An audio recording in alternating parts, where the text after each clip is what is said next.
Laws such as Mississippi's Castle Law and Florida's Stand Your Ground Law are gaining national attention after the shooting death of a Florida teen last month. And now big corporations like Coca-Cola and Kraft are cutting ties to a group that helped lawmakers in several states get those laws passed. Mary Snow has the details in our top story at 5:30. Mary.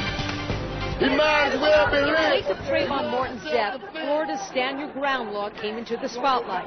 It sparked controversy over the possibility it could shield George Zimmerman from prosecution.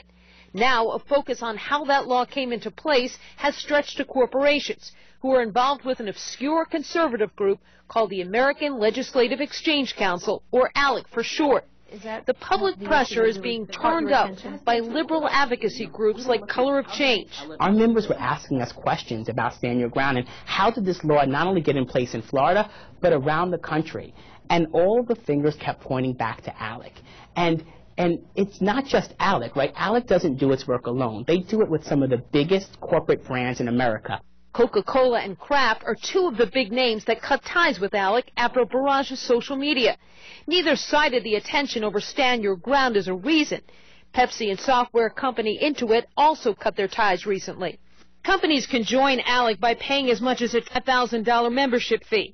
ALEC says its mission is free market and limited government. It helps copy legislation from one state to another, but some of that legislation has little to do with business.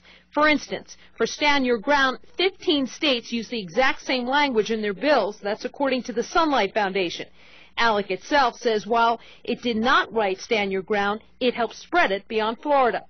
It is one of our model policies, but we have, a broad area of policy topics, and it's really, up to a legislator of his or her particular state what their constituents need and what they find, to be the most pressing problem facing them.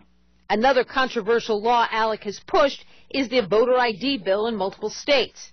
The group caught the attention of Tim Smith, who's in charge of social responsible investing at Walden Asset Management.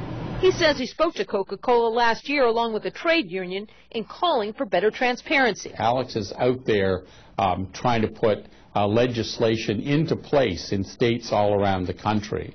And you've got to look very seriously at what that legislation says and whether you want your company to be associated with it.